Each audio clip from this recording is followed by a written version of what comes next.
Well, good afternoon, everyone, and welcome to the latest Business Gateway panel webinar. Great to have you all involved. What I'm going to do, first of all, before I get the panelists to introduce themselves, is just cover some of the housekeeping. Just to remind everyone that this is being recorded. Everybody, and to be made available later, everybody is on mute. Please, if you've got questions, to put them into the chat at the side, and we will try our best to answer as many of those as we can. So, why are we here today? What are we up to? Today's session is about self-evaluation and performance and so on. And it's that kind of thing where over perhaps the festive period and as you come into January, people have had a time to reflect and think about themselves, think about their business.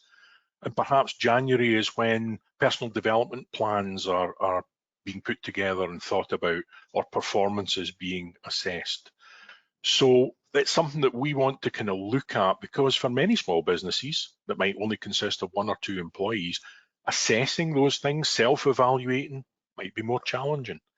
So today we're partnering with a life coach and with couple of panelists, couple of colleagues, so that we can share tips on how to strengthen businesses and their team through self-evaluation and emphasize the importance of doing so. So what I'd like to do is invite Alice and Janani and Jayne to introduce themselves, their organization, and then we'll get into the meat of what we want to talk about. Alice. Great, thank you. So my name's Alice, and I'm maybe better known for Social Bite as a social enterprise that I co-founded when I was ripe old age of 21. And about 4 years ago, I left Social Bite to start my own coaching business, Purpose Coaching with Alice. That's me. Brilliant. Thank you very much. Janani. Hi everyone, my name is Janani and I run a startup called Unbaggaged. We are a travel tech startup. What we do is we pick up, store and return travelers' bags wherever you want in a city. And we're currently operating in Edinburgh and Glasgow. Smashing. Now what Janani hasn't done there is she hasn't given us a little claim to fame, and you may have seen her last week on Dragon's Den, and we'll get into that perhaps more later on. Okay, Jayne. Hi, I'm Jayne Lasley. I am the owner of Fairlie Curved, which is a fuller bust clothing boutique. We started online, we ship orders worldwide. We're based in Port Glasgow and we've now opened a small boutique within our office space where customers can come in and try on garments, but we are predominantly an online retailer. Smashing. Thank you very much, Jayne. And I'm Hugh Lightbury. I'm Chief Officer for the Business Gateway National Unit in COSLA, and I will be your host today. So without further ado, Alice, you are going to take us through some top tips on self-evaluation, thinking about ourselves and how we might be encouraged to perform and do things perhaps slightly better than we're doing now. You're going to share your screen and take us through some things. So Alice, please take it away. Hello, thank you so much. Yes, right, I'm going to share my screen. I know what I'm doing. I can do all this tech. I'm sure of it. Is that all working? Can you see this? We're looking at, we can see that fine. A couple of Venn diagrams, right? Perfect. So this is one of the best ways that I like to sort of visually represent why it's important for us to be engaged in self-evaluation in business. And so this is just a little bit of research done by another amazing coach and self-development guru called Daniel Goleman. You may be familiar, some of you. This perfectly describes what we tend to do in business, right? On the left-hand side, we have me in a tiny little bubble, and then we have us, the team, the people we work with, perhaps an accountant we've hired, someone like this, a little bit bigger, they get a little bit more of attention from us, and then it, the big thing, getting stuff done, as we are so wonderful at as entrepreneurs and business startups. We're busy people. And this is how life tends to go. That's just our default as human beings, and we're all victim to it. And God knows I have been as well, constantly having to remind myself to do this. So this will be good for me today as well, a good reminder.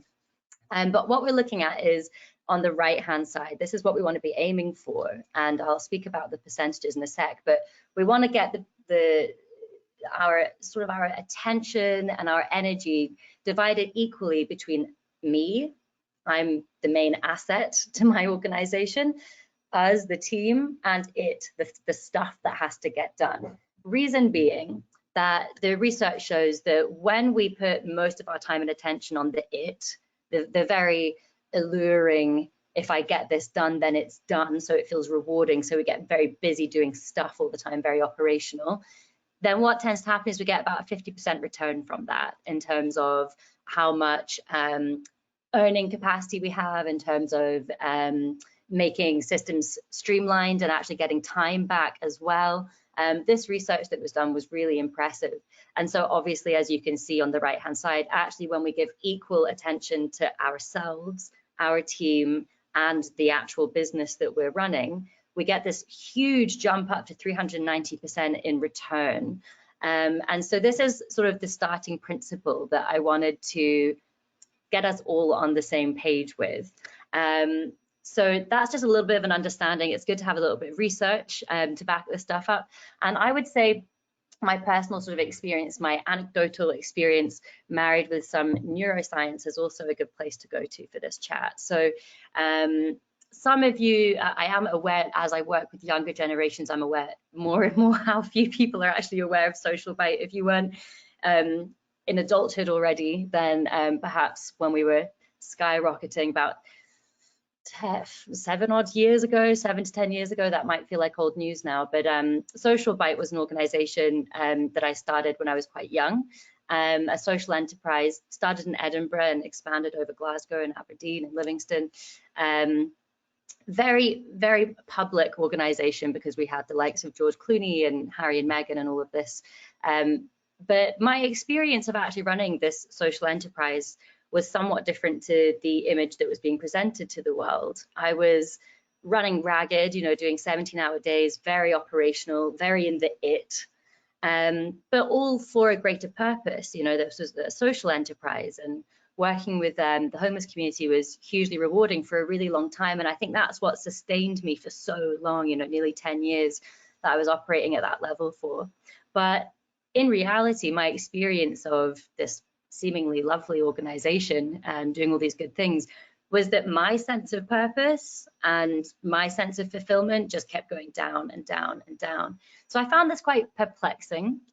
I sought a business coach myself and started doing a lot of self-reflection, self-evaluation, and bringing that into the work I was doing. And first of all, the work I was doing became a lot more manageable, a lot more strategic. And so that was a huge benefit of a bit of self-evaluation and self-reflective space.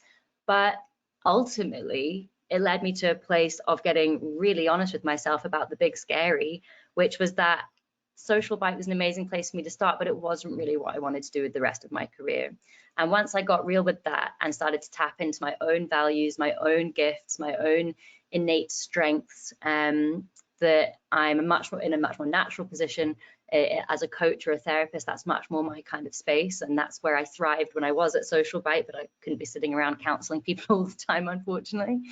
I started to have much higher fulfillment and much higher productivity in a way that didn't burn me out as much, because I had huge breakdowns and panic attacks and really bad mental health when I was with Social Bite, unfortunately. So I got really curious about, why is that happening? Why has that happened to me? And I learned a little bit about neurobiology. It's a podcast. Andrew Huberman, I'm sure many people will be aware of it. I didn't go off and become a neuroscientist. Andrew Huberman's podcast called the Huberman Lab. He is the neuroscience and ophthalmology professor at Stanford University. So top of his field globally, I think we could argue. And he spoke about, on one of these podcasts, the neurobiology involved in setting and achieving goals. So this is really interesting to me as a coach, and this is where all of our motivation lives, our sense of whether or not we can actually get the task done. And the key takeaway that I would give you from that, I'll save you some time, from that podcast, is that there are 4 parts of the brain involved in setting and achieving goals, or motivation, whatever you'd like to call it. And one part that was particularly interesting to me is called the orbitofrontal cortex, and it lives just behind our eyes here. And it's this really mysterious, really interesting part of the brain that essentially is responsible for meshing a sense of emotionality with our ability to achieve our goals. And what that means is that there is a huge importance placed on how you feel. And that means about the external goal, the thing, the task you're working towards, the end goal that you're on a larger journey towards, that's external from you.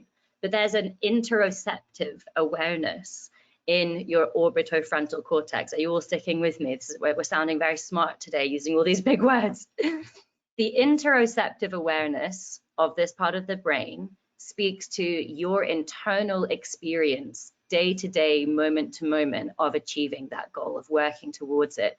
And unfortunately, this is all happening completely unconsciously, and we have no power or control over it. So if you are not enjoying the experience, if you are not taking in any time to reflect on how it's going, where it could be better, and how you could make it better, what resources you could pull in to support, if you're not actually making time for that, you actually decrease your ability to achieve your goal. So we have to try and get things to a place where we are enjoying the process of what we're doing. And that starts with a little bit of awareness. And that can be quite scary if we're very operational, because we might have to become aware that there's a lot of fire putting out going on and not much fulfillment or enjoyment day to day for us. That's not what it sometimes be like, putting out fires. Sometimes it's fun to put out fires, very rewarding in many ways. But if we don't get really strategic about this over a long period of time, it's not sustainable. So I want to show you a real simple template that you can use. And this is, I believe, being made available. If it's not already been emailed out, I'm sure it will be soon. So this is just a tool you can take away with you, gift from me to you. Some of you might have seen this before. Coaches use this a lot. This is where I start with all of my clients. This is an evaluation scoreboard, if you will, for each of the different areas in your life. And we just do a real simple scoring our relationships at work and personal out of 10. How satisfied are you with your relationships? 10 being amazing, 1 being awful. And then you get into a little bit of, well, why that score? And this is a brilliant journaling activity that you can take away and do anytime. I like to do this twice a year, and I like to put this in my calendar way ahead of time before clients book in, otherwise it doesn't get prioritized. So there's all sorts of, I think this is pretty comprehensive, but you might have other areas you want to add to this. This is how you're going to be able to create a little bit of self-awareness and reflection without having to go and like hire a coach. And so a score out of 10 for each of these areas. Personal development, I've given a little bit of spiel to, just because for some people it's a bit like abstract. What does that really mean? And then we can have work in here as well, your career progression. How satisfied are you with the way your career is progressing? Now, that's a loaded question when you're starting a business.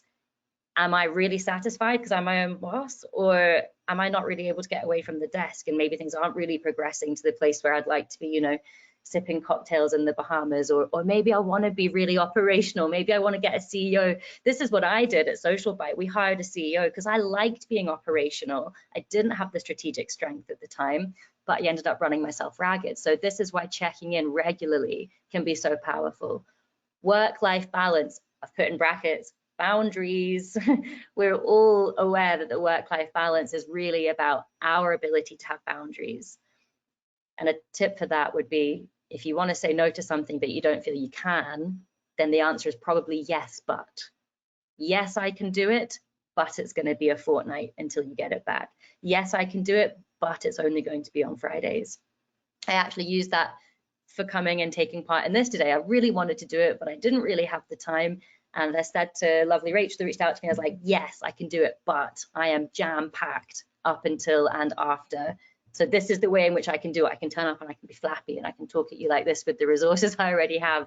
And so this is a brilliant way to be checking with ourselves. There's a few other areas down here. This is an important one because most of us leave childhood and then forget that we're human beings, that play is hugely important for if we're going to have a sense of joy. I mean, let's go a little bit grim for a second. On your deathbed, this is what you're going to look back and remember.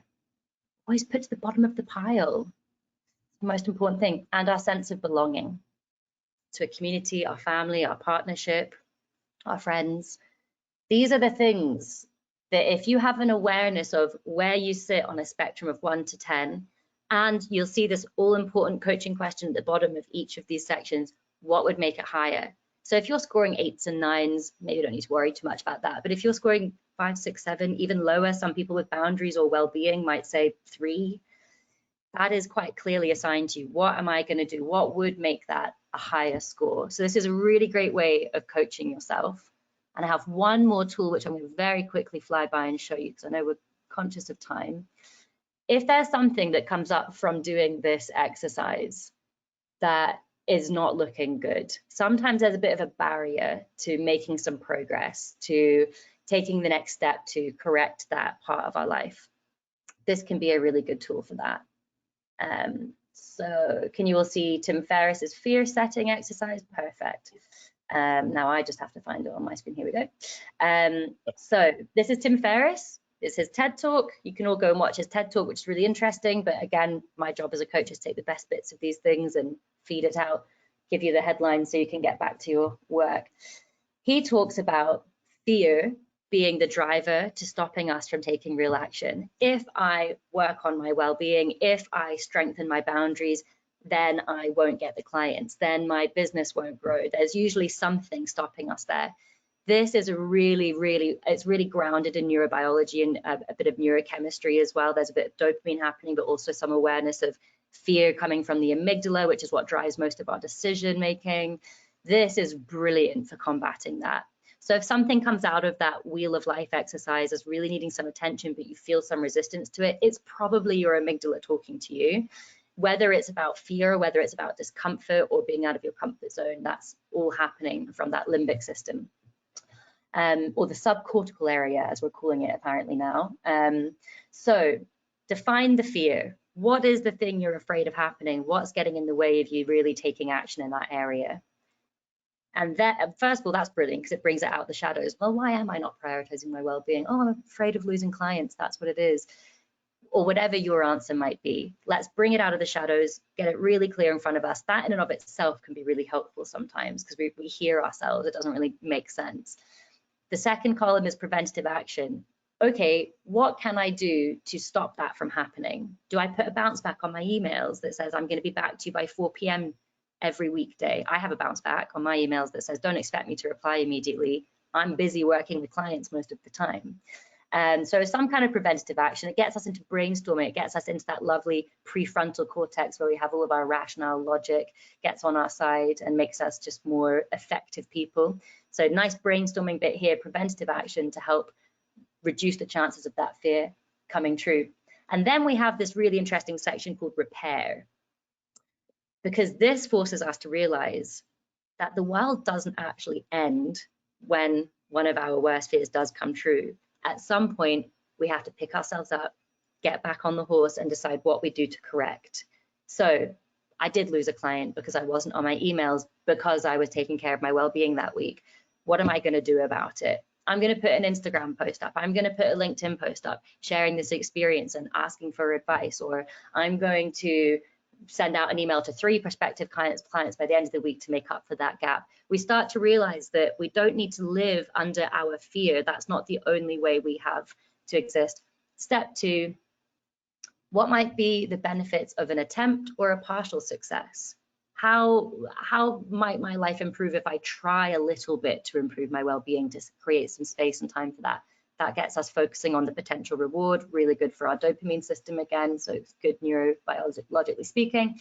And then we get really focused on, like, let's use the amygdala to your advantage. Instead of it just kind of unconsciously overriding all the things that we're a bit afraid of happening and therefore being a very counterproductive part of the brain, let's get it focused on working for us. What if I don't take action in this area? How will my life be if I was to get really dramatic and really try and focus in on the worst possible consequences of this continued behavior 6 months' time, 1 year's time, 3 years' time? And you have to allow your imagination to get a little bit messy here, a little bit scary. That's good because we get the amygdala fired up and like, oh God, I can't be operating like this sustainably. All my clients aren't going to trust me if I can't even reply to an email 3 hours later, because I know that I've got to top my own cup up first. So this gets us really working with our neurobiology rather than against it. So those are some of my top tips. I better stop waffling because we've got a whole event to get on with, but that would be where we'd start. And both of those tools are being made available to you through the team at Business Gateway. Brilliant. Alice, thank you very much for that. That was a very speedy romp through some pretty serious stuff there. So as Alice has said, and I think Ali has posted in the kind of responses on the side there, folks, we'll get this out to you later on. I imagine, based on something that was said there, that if you're scoring 8s or 9s right across the board and that, you're probably in the Bahamas on a beach with a cocktail in your hand. So let's see how you get on with scoring that. Janani and Jayne, can I bring you in? Janani, is this something you recognise? Is this something you do? It might not be the same, perhaps, language, but is this something that you do on a personal level or on a business, and from the business point of view, to look into these kind of areas? Yeah, absolutely. I mean, some of these points were very relevant. Of course, it has different sort of ways it works. For me, when Alice mentioned about the fear, that is the one that stops a lot of people from taking that action or taking that risk. And I end up thinking about the worst fear of mine coming true in my head. It's called negative visualization. So I'm all ready to face it instead of being huddled in bed. So yes, there are different methods, but yes. Okay, no, that's helpful. Jayne, what about yourself? I worked as a fashion buyer for 20 years before I started Fairlie Curved, and it was instilled in us that we evaluated and reviewed and analysed sales on a daily, weekly basis. So our Monday mornings were spent looking at the items that we've maybe bought the week before that landed in the shops. How had they sold? What were we going to do if they hadn't sold? How quickly could we get more stock if they did sell? So it's instilled in me that I really analyse and evaluate almost every decision and the consequences of that. Maybe to a fault sometimes, you know, and I get the fear, but my mind, I suppose, is programmed. So as an example, for January, I'm really worried about the cost of living crisis and where we are just now in the world. And I thought it's going to be difficult in January, so I brought in less stock. Now that is fear and probably rationale and maybe a sensible decision, but actually what has happened is, because I don't have a lot of newness, my sales aren't as high as what they could be had I had the belief or the confidence to actually bring in more newness to generate the sales for the customers that do want to shop. And that's something that I've really analysed, and I do a lessons learned every month. You know, what have I learned this month? What am I going to do about that the following month? So I have a very analytical mind in terms of how I look at the business because of the training that I've had as a buyer. So some really interesting tools we're seeing there, and some experiences around that from the panelists. There was something that, Alice, I think you touched on, and I just want to explore a wee bit more about. And Janani, I know it's a terrible thing for me to say, but you're relatively very young in your journey in terms of what you're doing with your business. You mentioned young people there, Alice, and there's this kind of impression that you hear people say, young people now will probably have about 7 different careers throughout their life. They will be doing lots of different things. Is therefore self-evaluation and the ability to use the kind of tools you've described there going to become more important as people transition from one career to another, do you think? Me? Yes. Yeah. I mean, I do think so, because, well, first of all, like, organizations that invest in coaching, aka invest in their people, it's roughly like 6 or 7 times the return on investment that they get.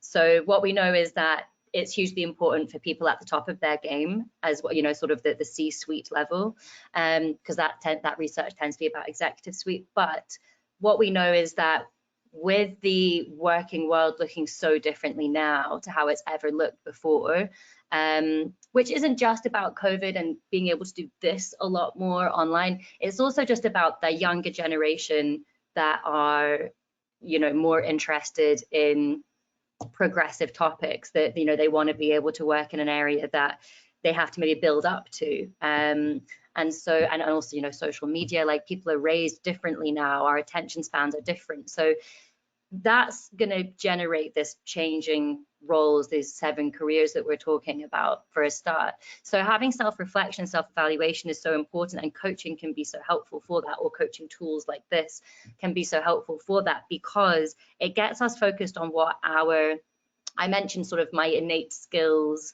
my natural gifts, and where I have natural strengths. That, from a neurobiological perspective, focusing in on those things and then honoring them makes it a lot easier to actually be productive, to operate at peak performance, to get to the top of our game. So without that, you can be moving in these different careers, in and out of different job roles or businesses, industries, but we're never going to be at our peak performance unless we have that awareness, and that will change throughout life. You know, if you asked me 10 years ago, are you particularly interested in neuroscience? I would have been like, sorry, I dropped out of university. Like, I'm not academic at all. So, like, you know, different seasons of our lives, we want different things. And so that will support you in making the most meaningful transitions, I think, between roles. Yeah, it strikes me the kind of tools you've described there could work equally within the work environment of evaluating the business and yourself within the business, but equally could work from a personal point of view, just evaluating yourself in you know, the grand scheme of things. Okay. So I suppose let's get into some of the kind of questions that we want to discuss. How do you ensure you're evaluating yourself and your business to help you make the next step? Jayne, you've kind of touched on that. Do you want to expand a wee bit more on that in terms of what you were saying? Yeah, so I just have a really simple Excel sheet that I jot down my sales that I've achieved that month, what my planned sales were going to be, or I'd hoped that they would be, and the previous year's sales. And I just keep an eye on that every month and just see where am I in terms of those goals. And what do I need to do to achieve those goals? So there's a thing in buying, it's called an open to buy, where it basically, it's a very complicated, it's probably not complicated for a merchandiser, but it's very complicated for a buyer, an Excel document that basically kicks out the sales that you need to achieve, what you have to spend on stock to bring those sales in. So I can kind of evaluate very quickly, am I bringing in the right amount of stock to achieve those sales that I want to gain the previous month? And I really just keep quite a strict eye on that every month and just see where I'm at. And then at the end of the year, I'll sit down with the team and we'll go through a sheet and just say, like, where are we? Is this where we wanted to be? Have we achieved what we wanted to achieve? If we didn't, why not? What do we need to do to achieve it next year? What do we want to carry on doing? What do we want to stop doing? And what do we want to start doing? So really simple, just not making it complicated, just breaking it down and just making it really easy. And if I don't feel like I'm tracking that, I don't feel like I'm in control. And if I don't feel like I'm in control, I feel I am probably a little bit touching on the OCD. I am very organised. I've got a young family. I've got 2 children. I'm very strict with work-life balance. We only work school hours in the office. We don't come in during rush hour because I don't want my staff stressed trying to sit in traffic jams to get here. That's probably a life lesson for me. I'm 44 now. I've done all of that. You know, that affects my mindset and my mood. If I'm sitting in, you know, rush hour traffic for an hour every morning, it's just a waste of my time. So I really plan my business around that to try and get the best out of myself and the best out of the staff, and actually so that's enjoyable for my staff to be here. So yeah, I think it's probably with maybe life experience. It's, if I'm not organised and I don't feel in control, then nothing's happening. It feels a bit chaotic. Can I jump in very quickly? Yes, of course. I just wanted to say what Jayne said earlier about, like, the end of the month lessons learned. Beautiful. And I was just going to suggest that in case anyone didn't quite catch what Jayne was saying, she was talking about a stop, start, continue model, which is also a really great way to have a quick self-evaluation and business evaluation. What do we need to stop doing? What do we need to start doing? And what do we need to continue doing? I just love stop, start, continue. It's great. It's so easy. It's so easy. You know, I think sometimes you can get caught up in the jargon and you think, oh, and actually this is just another thing for me to do. And as business owners, we've already got a huge long list of jobs. If you can break it down and just make it really simple and get it into your routine of doing it every month, it makes it a wee bit easier. Come back to that in a wee moment. Janani, you have had quite a unique experience recently with the whole Dragon's Den, which I imagine therefore has provided you with a lot of feedback, suddenly thump in a lump. Has that prompted kind of self-evaluation from yourself about yourself and the business? Has that led to any kind of thinking around this kind of aspect of self-evaluation? I mean, whatever said in there was not something that we were not aware of as a team and as an entrepreneur, but obviously when they're saying it sort of validates, okay, this is an immediate action that needs to be taken. Yeah. And also after, it was shot about a year ago, so when it comes out and we're able to see the reactions, that itself is a self-reflection for me, and we have taken it forward and made changes. Not everything that was said, but what goes with our values and our missions and my strategy. If it aligns, yes. If it's not, it's going to go into the bin. So that's how it has all been taken off after the Dragon's Den. Yeah, no, I mean that makes perfect sense to me, because yeah, okay, I hear what you say, but it doesn't necessarily sit with the values that we have. But take the best bits and move on. I get that. So that kind of model there, the tools that Alice was showing about, you know, the preventive action, you've kind of thought about that and you've worked on that. Okay. Yes. Good. Just coming back to this question you about and it's to do with the regularity, I guess, of when businesses should undertake self-evaluation. Although I guess that might depend on what the business is, the nature of the business, the size of the business, and so on. Any kind of thoughts on that, Janani? Jayne, you've kind of touched that you're doing it kind of month by month. Janani, what about yourself? How regularly are you doing that in the business that you're in? Absolutely. So as business owners, I feel that at least for the first 5 years, you are the business. And every morning I wake up just with one question asking, am I enjoying this? And my answer is, if I'm not enjoying this, I'm stopping it right now. So it's a choice. Business is risky, so it's a choice that you make to face the storm, but also the rewards of, you know, the resources and, you know, the recognition and the reward. So it's a constant evaluation that I ask every day. Am I enjoying this myself? And second that we do is we always talk about achievements first, because we never talk about it. We always talk about challenges. Overnight, we always think, oh, I have to wake up, I have to figure this thing out, I have this bill to pay, I have to sort this invoice. We never give ourselves that pat in the back. So even with the team, we talk about achievements first, and then comes the challenges and how we tackle. So these are two small things that I do on a daily and a monthly basis. Well, that's really valuable. Just thinking about achievements there, one of the things that I've done since I started, so our business has only been 3 years old, but I like a list, and I love ticking things off. And see if I do something that wasn't on my list, I go back and I write it on so that I get that enjoyment of ticking it off.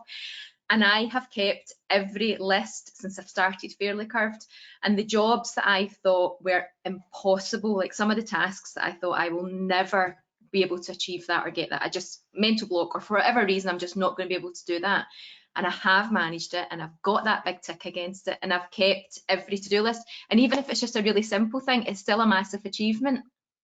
Yeah. And it gives me great joy going back and looking at all those lists and think, wow, I didn't think I could do that, and actually I have, and more. I love the tick as well. It's such a minute thing, but it's just so worth it. Yeah.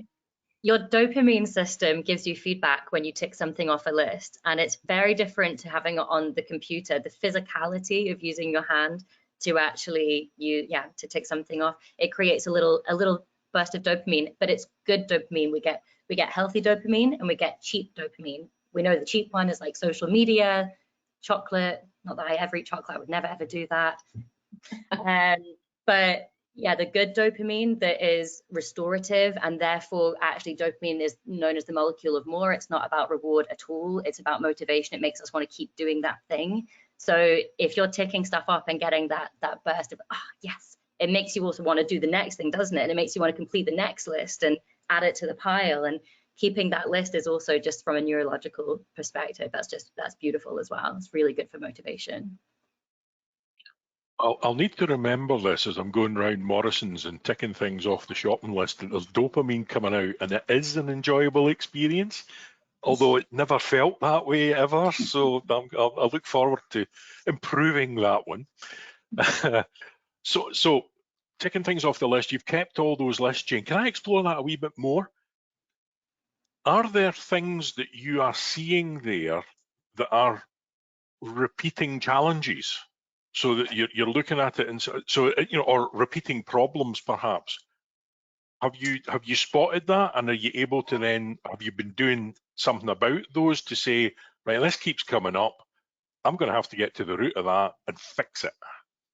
I would say probably one of the big things for me, although I was a fashion buyer, it was retail 20 years ago, it wasn't online. And one of the big learning curves for me is my website, having to learn how to build and navigate the back end of a website. A lot of my challenges are with that. Business Gateway have been brilliant in terms of helping me with that, in terms of all the mentoring and the audits and things that you can put yourself through for, which has been really good. I would say that's probably been a reoccurring thing, right? What am I going to do about this website issue, or how am I going to learn about that? But probably the most enjoyable once I do figure it out and I manage to get it off my list. No, that's really good. That's good. Janani, can I ask you, in what areas do you feel your strengths as a business owner shine the most? I find project management and actually speaking to customers the most enjoyable.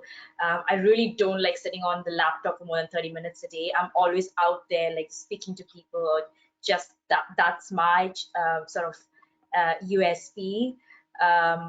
In terms of challenges, accounts and numbers is something that I always find it so difficult to get my head around, and it's constant. It's not just numbers, but it's also in terms of accounts, in terms of investment, in terms of so many levels of it, that I find it a little hard. But I've got myself a book, and I'm learning from it constantly every day. So I should be able to understand, comprehend a little bit.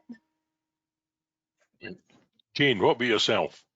The strengths that shine the most? I think for me, probably the passion about the brand. I am a Fuller Bus girl. I've always really struggled to get clothes to fit. The brand has been built to solve a problem, and I think the feedback that I get from my customers when I know we've been able to help, girls that'll say, I've been crying in changing rooms before because I just, there's nothing I can do about my shape and I just cannot get anything to fit me, and I've never felt so good when I've put your dress on. That really inspires me and and gets me going. I would say it's very difficult being in retail, because especially as a startup business, because of the factory minimums that you need to meet, and it's very difficult when you're small and cash flow's tight. One of my strengths has probably been my relationships that I've built throughout the years working as a buyer. So I have suppliers that have truly bent over backwards to help me and support me in my business. And if it hadn't have been for those relationships that I had built, a lot of the products that we've launched in the business would not have been possible. Factories that minimum should be 500, 1,000 pieces, they're doing 100 pieces for me, and that's just based purely on the relationship that I've had with them over the years.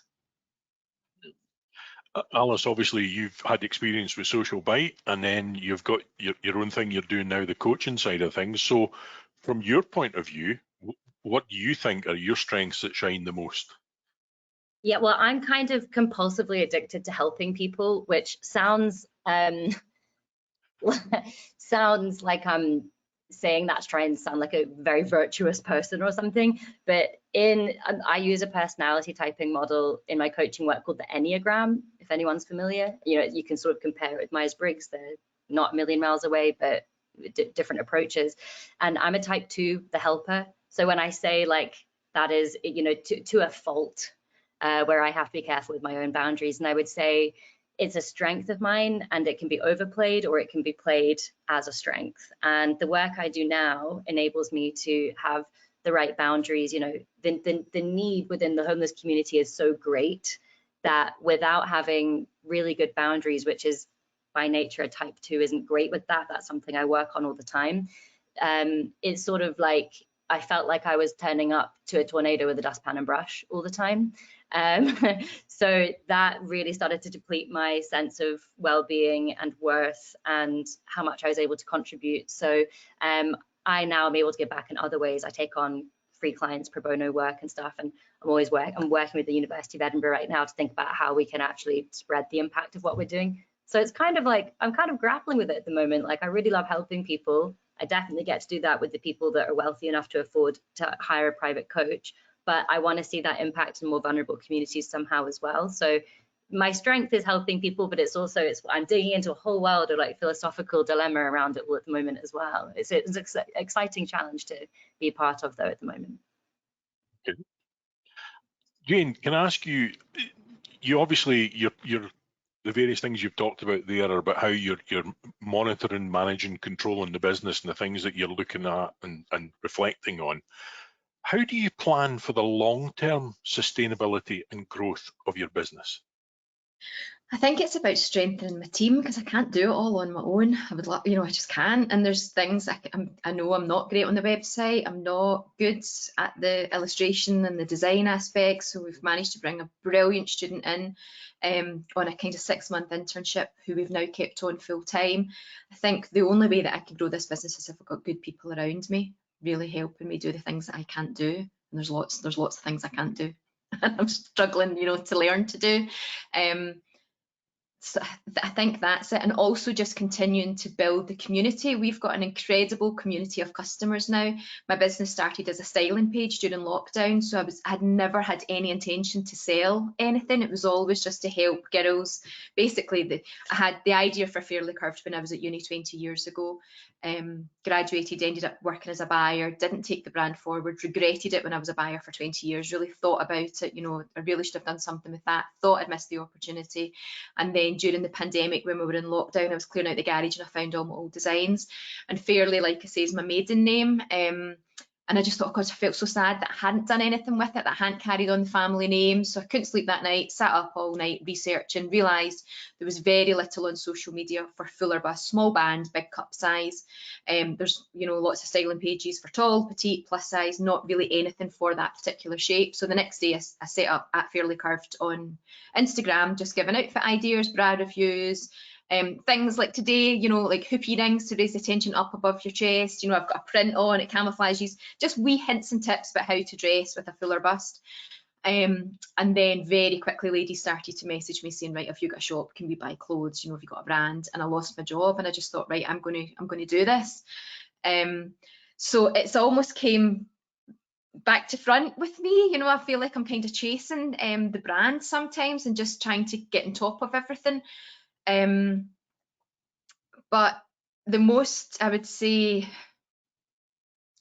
the most rewarding thing and the thing that I love doing the most is building that community. We've got a private Facebook page now on Instagram where a lot of our followers from that page, on Facebook, can now go onto Facebook and engage with each other. So, you know, there was a lady that said, I'm due to have a mastectomy, can anybody give me some bra recommendations? I don't know what I'm doing. And all of a sudden the page was flooded with all these amazing ladies sharing their experiences and giving her ideas. And that, for me, I think if I can continue to build that community, will really strengthen the business going forward, hopefully. Oh, that's great. That's really good. Janani, what about yourself, that long-term sustainability and growth of the business? How do you plan for that?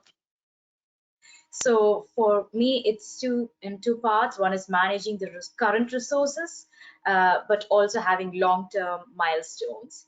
For example, you know, obviously current resource in terms of money and stuff and how I can get the best out of it, but also in long term, okay, I want to be in Glasgow. How do I get there? Constantly going out there looking for opportunities, even if it's like dwelling into unknown, still going there and just exploring that option and coming back and saying, I want that. No, I don't think that's suitable for what my goals. So having milestones for next 12 months or 18 months is really helpful, and managing the current resources really keeps you grounded and realistic and not end up taking too much on board as well. Alice mentioned earlier in the kind of tools bit, that column with the fear. Is there fear in that kind of long-term planning, that growth, that sustainability? If you're looking at what are the fear factors in there? And Janani, I'll come to you on that one first. Yeah, sure. So I phrase fear as risks. In my head, it's the way I phrase it, because it's got a negative connotation when you say it's fear, you know. But when you phrase it as risk, it's like, oh, like I'm gonna do this, I'm gonna take it on, you know. It gives you that sort of feel. So in terms of risk, obviously someone else, you're not patentable, someone else coming and taking on the idea. Of course, business failure, me failing as a founder, I'm too young, you know, those personal challenges. So those are risks that I've taken to get this far, and to go even more further. Those are the risks that I have to take. If it's worth it, great. If it's not, it's a learning. Yeah. Okay, Jayne, what about yourself? Yeah, I probably have more fear now that I employ people, because it's not just me that might not be able to pay the mortgage, you know. So that drives me, because I need to make it a success. I need to make it work, because I'm responsible. You know, I'm responsible for other people now. But yeah, I would say the same. I think probably I view fear as a risk. And it's sometimes just taking the gamble, isn't it?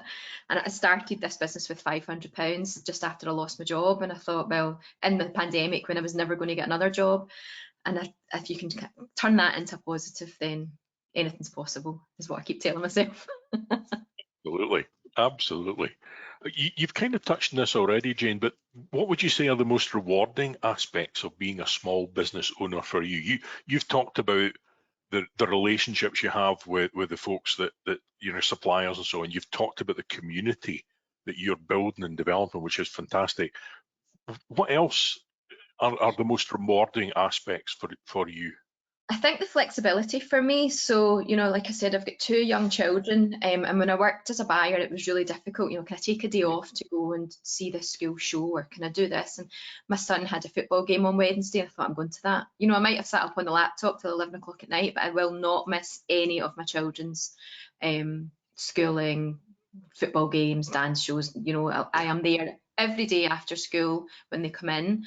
I'm there every morning when they leave for school, and that's really means a lot to me. And I probably do put lots of parts of the business on the back burner, but I do think that when my kids don't need me anymore, I can invest all that time then, and that gives me real joy, knowing that I'm able to work my own diary and be there for my family right now when I need to be. Janani? For me, I think the same. It's the flexibility. I don't want to work for a longer period of time. My plan is to retire when I'm 30. So it gets me there quickly if I'm running a business and it becomes into something bigger. And also every customer, be it, you know, like someone who's giving you a good review, someone who's giving you a bad review, someone who's giving you positive feedback, they all tried it. And for me, that itself is like, someone comes and says, oh, I've never used it, but this is amazing. I get very like, oh, it's my baby, I got it. I get very emotional during those times. So those are the rewards. Okay. How do you handle situations where decisions don't go as planned, and what do you learn from those experiences? Janani? I think in business, nothing goes according to plan. At least for me, like it can be on paper, but it never goes according to plan. And being prepared for it is the first step in that. I think having 2 plans is always good. Plan A, plan B. For example, we launched 2 weeks before COVID, which is the worst time to launch for a travel tech company. And during that time, I got so many comments from people saying, oh, you should just pause it, you should just leave it, go, travel's gonna be done, so many negative comments. But just having that mindset, no, I'm gonna take this 1 year, turn things around, and when UK opens its borders, we are going to be launching. Just that rephrasing and being prepared for the worst gives you a plan B to continue on. Jayne, what about yourself? How do you handle those kind of situations where decisions don't go as planned? Yeah, a good example of that is probably, I touched on it earlier about January, making the decision not to bring a lot of new stock in January, which has a detrimental effect on our sales. We're down on January last year, but looking at that and able to see the stock that we brought in versus the stock that we've not spent as much, but the sales haven't came through, and it's disappointing. Is it because of the climate, what's happening just now with the cost of living? It probably is because we didn't bring enough new stock in. I'll not do that again next year. I've got that on my lessons learned already, So although it's disappointing, it's a massive learning curve for me. And I think that's the way I look at it. Just what can I learn from this? What can I change? What will I not do again? And I'll not do that again.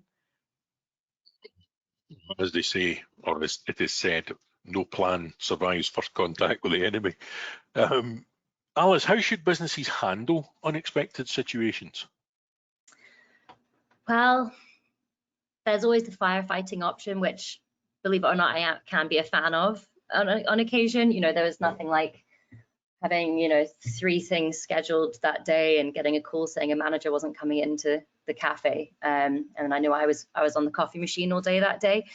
It's very grounding, gave me an idea of how the business was working, but it meant other things weren't getting done. So, there's a certain element of firefighting, getting clear on what the priorities are, what has to be done and what actually can be postponed. How much of this is self-imposed pressure and how much of this is actually from a supplier or a customer. But also, I think ideally we have a little bit of planning going on so that, well, I guess it's kind of what Janani said, like, what is the plan B? Because there is always that repair column. There is always the, like, what do we do next? What do we do now? Something I keep thinking while I was listening to Janani and Jayne talking was that there's this thing that I think people who go into business and are, or at least are successful to some degree at business, have in common, which is just this incredible tenacity. It's like, if something goes wrong, I have to adapt and I have to move forward. And then there's also, it's a paradox, isn't it? But there's also the other coin, also similar to something Janani said, the other side of the coin, sorry, where it's like, but actually, like, that feedback or that adjustment doesn't work for me and my values, and actually I'm gonna stay strong there. So it's difficult to know when you've got to be really adaptable to feedback and where you got to, like, hold the line and believe in what you're doing the way you're doing it. That's why self-reflection, I suppose, can become really helpful if that's part of your practice and you're learning from it. As Jayne speaks about her stop, start, continue and her lessons learned, I think I personally learn every time I have something that I don't want to do or something that has gone wrong. I usually learn the most there and I get the most value there because I can reuse it over and over again, that lesson. So I don't think there's any right or wrong way. I think every situation is completely individual. And so, yeah, that self-reflective practice might be important as part of that. Difficult to do when there's a fire going off that you need to put out. I understand that too. No, absolutely. Get a coach. That's what I'm saying. Sorry. Get a coach. It doesn't have to be me, but get some coach. Maybe Business Gate can have access. Maybe there's some pro bono. Maybe there's YouTube. Like, coaching is where you go for all of this in business. If you ask me, and as a coach, I have to advocate for the industry that it is really powerful for dealing with these bumps that come up in professional life. Sorry, Hugh, off you go. No, that's a really good point. Of course, the opportunity might be to have a mentor, and obviously coaching and mentoring, two very, very different things. But just thinking about that a wee bit, they're related, but they're different. Jayne, Janani, do either of you have existing a coach or a mentor that you draw on from time to time? And I'm looking at Jayne first on that. Oh, sorry. Yeah, I've got a mentor through a Business Women Scotland programme, and it's really simple. You know, meet for a coffee. What questions have you got? And sometimes it answers questions that I know the answer to myself, but it just helps. I've had a little bit of coaching through Business Women Scotland for another programme that I was on, a programme for growth. Thoroughly enjoyed it, like thoroughly enjoyed it, got so much from it. I'm quite a positive mindset, rose-tinted glasses type person, and I felt that it really brought out the best in me. But what I really struggled with was just how busy at the time. It was only myself in the business, and how busy I was. I thought, I'm going to get loads out of those one-to-ones, and then I know I'm going to come away and that'll be in a notepad and I won't have time to do it. And I decided then that it probably wasn't the right time for me.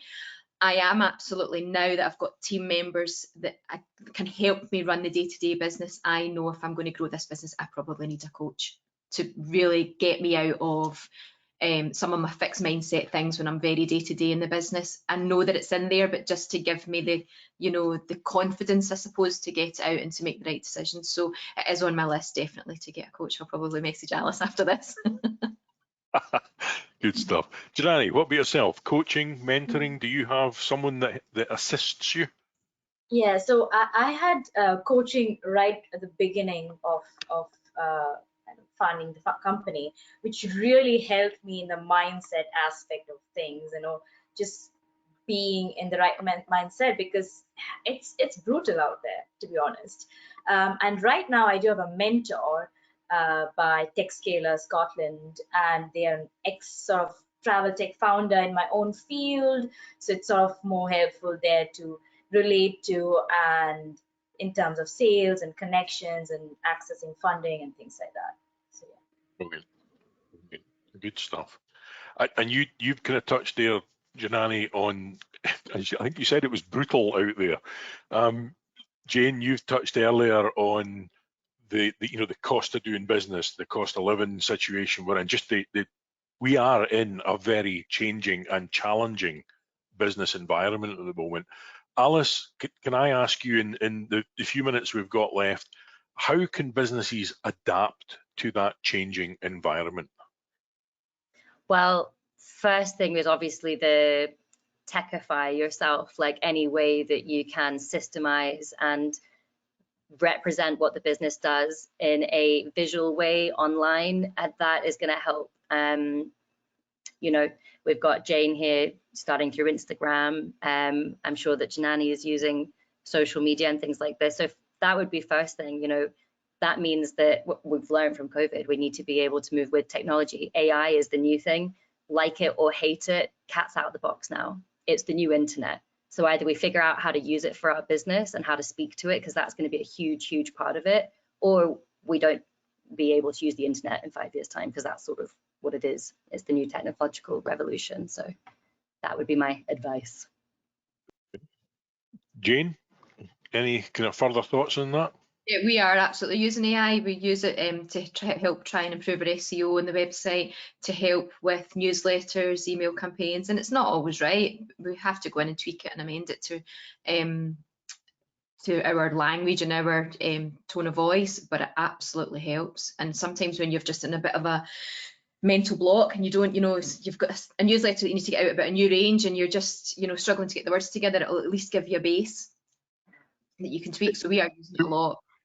Yeah, it's a tool, but you still need that human interaction and overlay on it to get it just how you want it to be. Yeah, absolutely. Janani, what about yourself in terms of that changing business environment? How do you think businesses can or should adapt to that? There are 2 points to it. One is obviously getting the marketing right, not right, just being present. Let's just say being present, making sure you rank high in SEO, Google business, and all these things. And the other aspect is networking, because so much power in it. Like, it's literally you going and talking to people and grabbing a coffee and introducing your business to others, and they become your customers or potential clients, and they will know someone else, which will help you take your business further. So networking is amazing. It's something that I do it on weekly basis, be in terms of Business Gateway, other fantastic organizations out there, and just going and speaking to people. Yeah, those are 2 things. Well, I am very conscious of the time, which has gone incredibly quickly again, as it always does on these webinars, because we always have fantastic guests that come along and share their experiences with us. So folks out there, I hope you have enjoyed that. 3 very different journeys for 3 very different businesses, but fantastic to hear how you're all doing and where you're going on your journey. I wish you all the best as you do that. As we've said at the start there, folks, this has been recorded. It will be available later. The resources that you've seen will be sending out later. I hope you've enjoyed it. I hope the panel has enjoyed it. It's been a pleasure talking to you all. So take care, look after yourselves, and we'll see you again. Cheers for now. Thank you so much. Thanks, everyone. Thank you.